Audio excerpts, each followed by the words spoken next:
Bonjour à tous, alors on est aujourd'hui ici à Francfort où Kia nous présente le dernier né de sa gamme 100% électrique EV, l'EV3.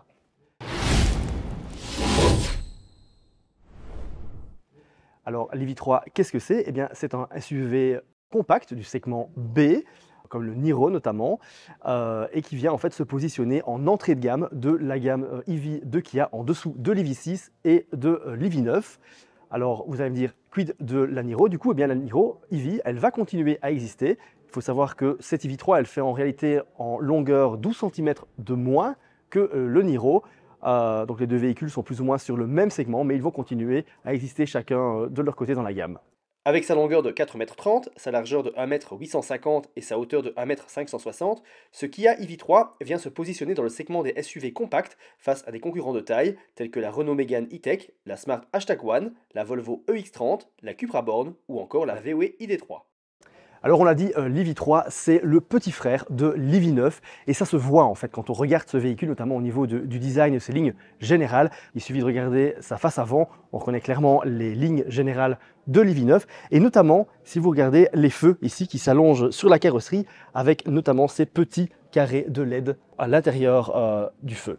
Au niveau design aussi, cette EV3, elle se caractérise par tous ces éléments noirs de carrosserie, mais aussi par son toit flottant ici, au niveau du montant C, qui intègre de façon assez habile la poignée de porte des portières arrière. Et si on se penche sur l'arrière, on retrouve aussi évidemment quelques éléments noirs, mais aussi les feux, qui sont les feux de l'EV9, qui ont été un peu redessinés ici. Mais l'EV3 a vraiment un design tout à fait exclusif, avec notamment cet arrière complètement bombé, contrairement à celui de l'EV9 qui était beaucoup plus droit. Et notamment ici à l'arrière, cette casquette qui englobe de façon assez intelligente l'essuie-glace à l'arrière. À l'intérieur, on retrouve le tableau de bord inauguré par l'EV9 avec notamment ce grand panel digital qui le surplombe sur toute sa largeur et qui intègre trois écrans. D'une part, l'instrumentation digitale de 12,3 pouces, l'écran central de 12,3 pouces également qui intègre la navigation et la majorité des fonctions du véhicule, à l'exception de la climatisation qui est, comme sur l'EV9, intégrée dans l'espace de 5,3 pouces entre ces deux écrans, une façon très pratique d'utiliser un espace d'ordinaire non exploité. Le tout est complété par un affichage tête haute, lui aussi de 12,3 pouces.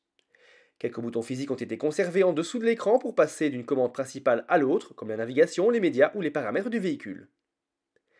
Cette Kia est aussi la première à intégrer la possibilité de streaming vidéo via Netflix et une fonction de commande vocale via l'intelligence artificielle. Kia a privilégié l'usage de matériaux recyclés et durables avec pas moins de 10 matériaux différents, notamment sur la planche de bord, les tapis de sol, etc. Pour informer les passagers sur les types de matériaux recyclés et leur origine, un QR code est placé dans chaque véhicule sur le tableau de bord, menant à un site web qui regroupe toutes les informations nécessaires. Au niveau de l'habitabilité, cette EV3 affiche un empattement de 2,68 m équivalent à celui du Sportage, ce qui lui permet d'offrir un très bel espace intérieur. Tout comme l'EV9, ici on retrouve une console centrale complètement flottante, mais la spécificité de cette EV3, c'est notamment cette tablette en fait, qui est amovible. On peut sortir ici comme ceci, et qui peut notamment servir à poser un ordinateur pour travailler ou un lunch. Le seul bémol malheureusement, c'est que cette tablette, elle est fixe, on ne sait pas la faire tourner, et c'est aussi qu'il n'y a pas de rangement du coup dans cette partie, donc il faut se contenter des rangements qui sont ici en dessous mais qui sont assez larges. On a notamment un chargeur à induction pour téléphone ou encore des espaces ici pour ranger des gobelets. On l'a dit, cet EV3 il est spacieux malgré son format compact et même à l'arrière les grands gabarits disposent de suffisamment de place. Ici aussi avec mon mètre 83 je peux largement prendre place ici aux places arrière avec suffisamment d'espace aux jambes et une très belle garde au toit. Donc voilà, il y a vraiment beaucoup d'espace dans cet EV3 malgré un format très compact. Quant au coffre, il affiche 460 litres et même jusqu'à 1250 litres lorsque la banquette arrière est rabattue et profite d'un double seuil de chargement.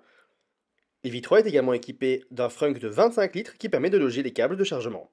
Sous sa carrosserie, cette EV3 propose deux versions, la Standard Range équipée d'une batterie de 58,3 kWh et la Long Range équipée d'une batterie de 81,4 kWh.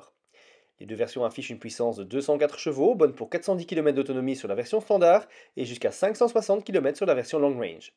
Des valeurs respectables atteintes grâce à un coefficient de traînée assez remarquable de 0,267. La charge en courant alternatif maximale acceptée est de 11 kW sur les deux versions de batterie.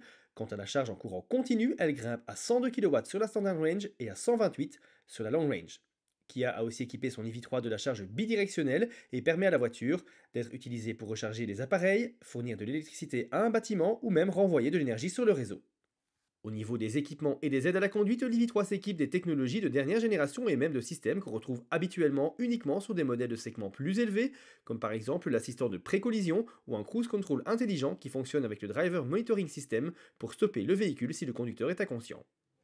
Avec cette iV3, Kia nous propose un nouveau modèle d'entrée de gamme 100% électrique, un modèle à la fois compact mais aussi spacieux, on l'a vu à l'intérieur, et qui propose un très beau niveau d'équipement. On sera évidemment assez curieux de tester cette mini iV9, iV9 qui nous avait d'ailleurs bluffé lors de son essai il y a quelques mois. Alors on ne connaît pas encore le prix de lancement de cette iV3 qui est attendu d'ici la fin de l'année, mais on peut en tout cas vous annoncer un prix en dessous en tout cas des 40 000 euros.